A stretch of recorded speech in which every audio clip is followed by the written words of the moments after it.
محترم بزرگوں، عزیز ساتھیوں، اللہ رب العزت نے ہم سب کو ایمان سے نوازا ہے۔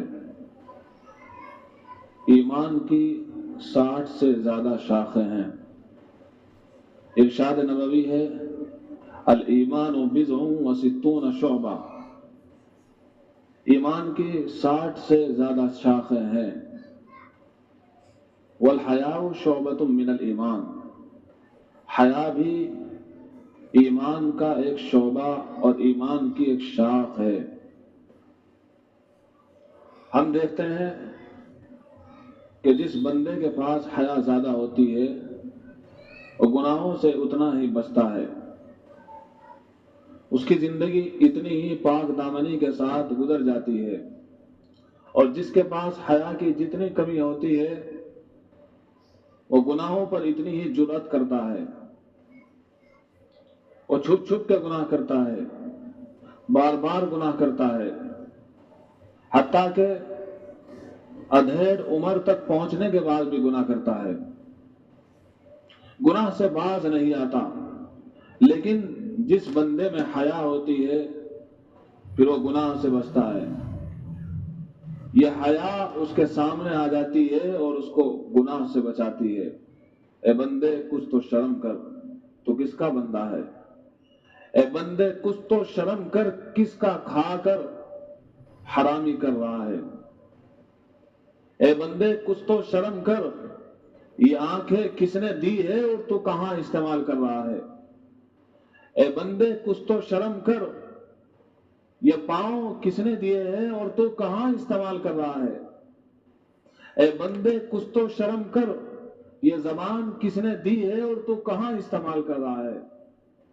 اے بندے کچھ تو شرم کر، یہ شرمگاہ کس لیے بنائی گئی تھی اور کہاں استعمال کی جا رہی ہے؟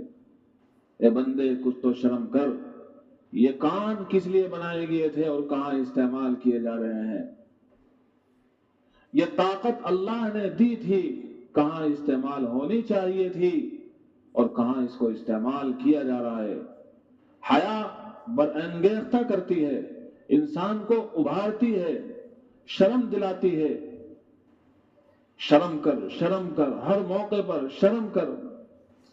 اسی لیے نبی پاک صلی اللہ تعالی علیہ وسلم نے ارشاد فرمایا، اذا لم تستحی فاصنع ما شئت، جب شرم نہ رہے تو پھر جو چاہے کر۔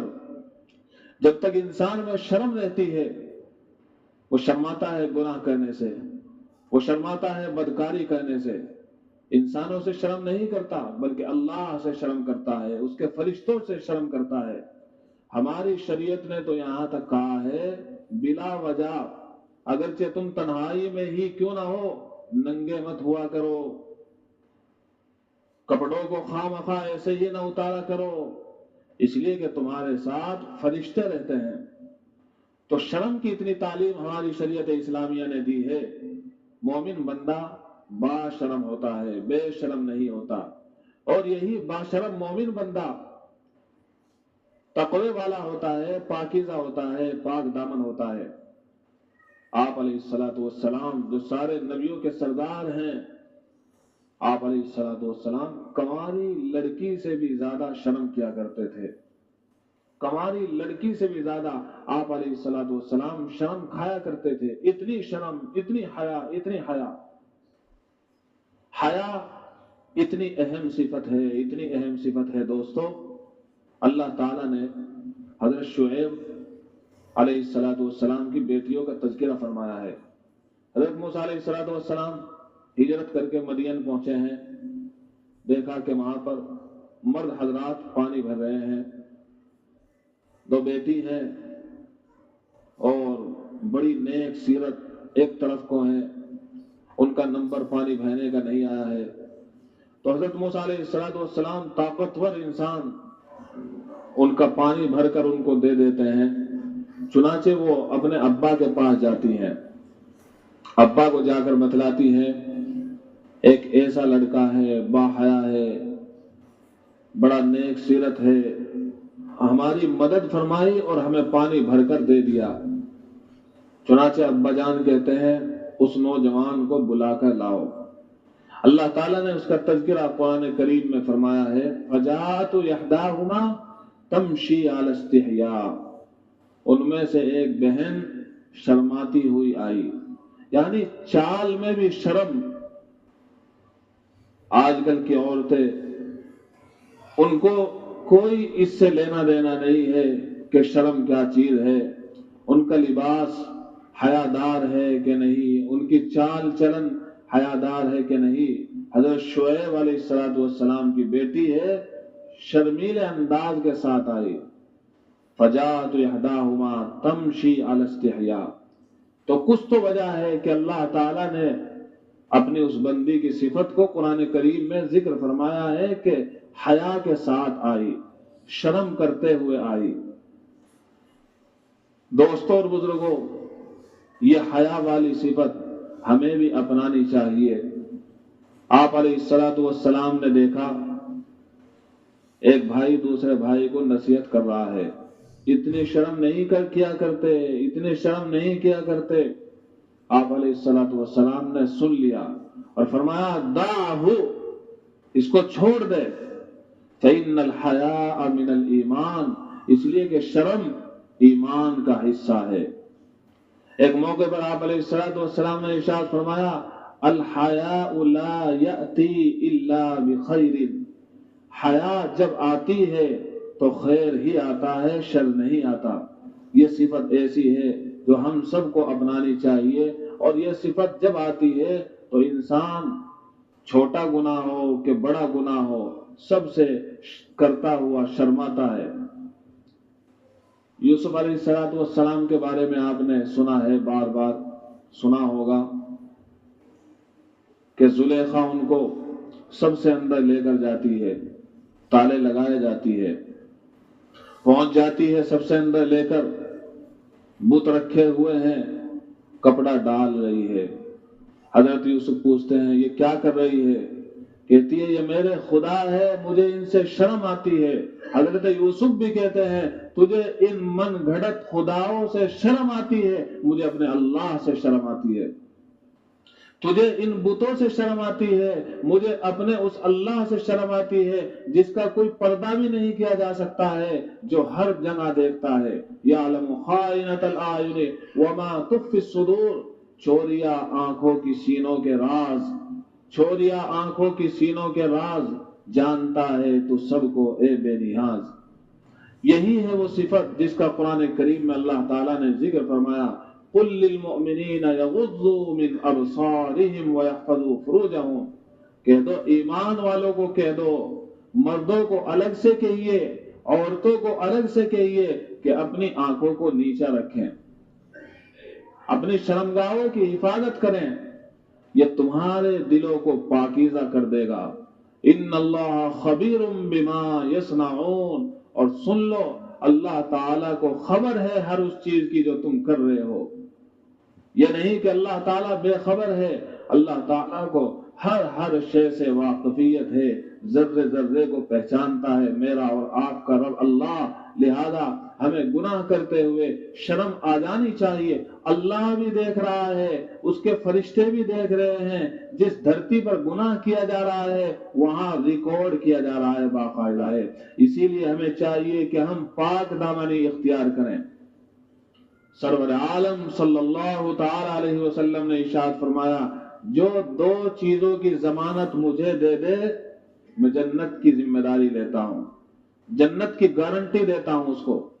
ہم کوئی چیز خرید کر لاتے ہیں تو پوچھتے ہیں کہ گارنٹی کارڈ بھی دیا جائے گا کہ نہیں، پنکھا لیتے ہیں تو تب پوچھتے ہیں، فریج لیتے ہیں تو تب، دیگر سامان خریدتے ہیں تو تب۔ آپ علیہ السلام نے ارشاد فرمایا دو چیزوں کی ذمہ داری تم لو اور دو چیزوں کی گارنٹی ذمہ داری لینے کے بعد پھر میں دیتا ہوں۔ ارشاد فرمایا یہ جبڑوں کے درمیان میں جو تمہاری زبان ہے نا، اس کی ذمہ داری، حفاظت کی ذمہ داری لو، نمبر 1۔ نمبر 2، یہ جو دو رانوں کے درمیان میں شرمگاہ ہے، اس کی حفاظت کی ذمہ داری لو۔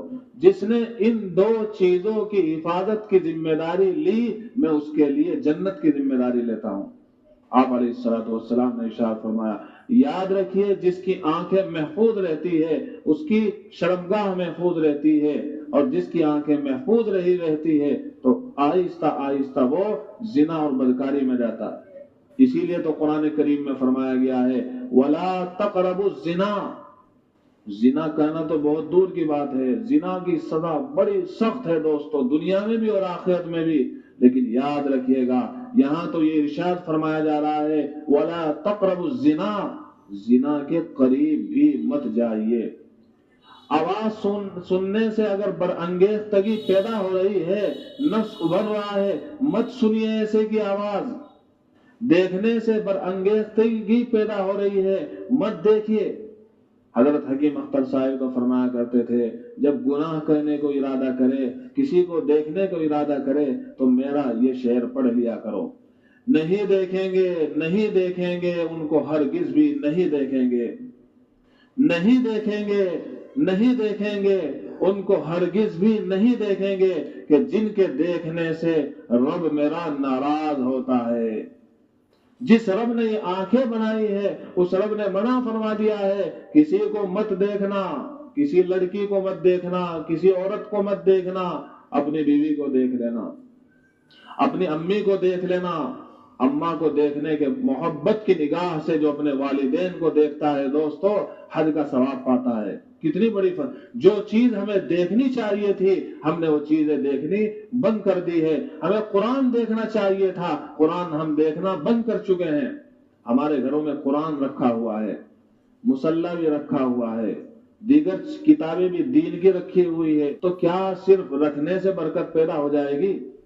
کیا ہم نے ہر چیز کو تعویذ سمجھ لیا ہے کہ مصلی رکھا ہوا ہے یہ بھی تعویذ کا کام دے رہا ہے، قرآن شریف جو رکھا ہوا ہے طاقوں میں یہ بھی تعویذ کا کام دے رہا ہے، دیگر دین کی کتاب جو رکھی ہوئی ہے الماریوں میں وہ بھی تعویذ؟ کیونکہ تعویذ کا مطلب یہی ہوتا ہے نا جو ہم سمجھ، بس پڑھنا کچھ نہ پڑے، یہاں باندھ لیا جائے اور پھر ہم جنوں سے بھی محفوظ رہ جائیں گے اور ہم دیگر بیماریوں سے الا بلا سے بھی محفوظ رہ جائیں گے۔ تو ہم نے دوستو معاف کیجیے گا یہی سمجھ لیا ہے کہ گھر میں مصلی رکھا ہوا ہے، بس مصلی کا رکھا جانا برکت کے لیے کافی، قرآن جو طاقوں میں رکھا ہوا ہے اور جس پر گرد چڑھا ہوا ہے یہ طاقوں میں رکھا ہوا ہے یہی برکت کے لیے کافی۔ دوستو ایسا کچھ نہیں ہے، محبوب مصطفیٰ صلی اللہ تعالی علیہ وسلم نے ایسے ہی دعائیں نہیں بتلائی ہے کہ یہ پڑھ لیا کرو بسم اللہ الذی لا یضر مع اسمہ شیء فی الارض ولا فی السماء وهو السمیع العلیم، اعوذ بکلمات اللہ التامات من کل شیطان وہامہ وعین اللامہ، اعوذ بکلمات اللہ التامات من شر ما خلق، تمہیں کوئی چیز تکلیف نہیں پہنچائے گی۔ اس طرح کے کلمات آپ علیہ الصلوۃ والسلام نے یوں ہی ارشاد نہیں فرمائے۔ لہذا دوستو کریے جو کام کرنے کے ہیں، نہ کریے جو کام نہیں کرنے کے ہیں، اس کے بعد اللہ تعالی سے قربت اور نزدیکی ہو جائے گی۔ اور یہ سب کچھ حاصل کرنے کے لیے ضروری ہے اپنے اندر حیا پیدا کیجئے، وہ حیا جو انبیاء میں ہوتی تھی جس کی وجہ سے وہ گناہوں سے تو معصوم ہوتے ہیں حضرات انبیاء اکرام علیہ الصلوۃ والسلام، وہ حیا جو صحابہ میں تھی جس کی وجہ سے وہ گناہ سے باز رہا کرتے تھے، وہ حیا جو کسی اللہ والے بندے میں پیدا ہوتی تھی پھر اس کو گناہ سے باز رکھا کرتی تھی۔ مجھے ایسا نہیں کرنا چاہیے تھا، مجھے ایسا نہیں کرنا چاہیے تھا، رو رو کر زندگی گزارا کرتے تھے۔ دوستو آج ہم گناہ کرتے ہیں لیکن ہمیں شرم نہیں آتی ہے۔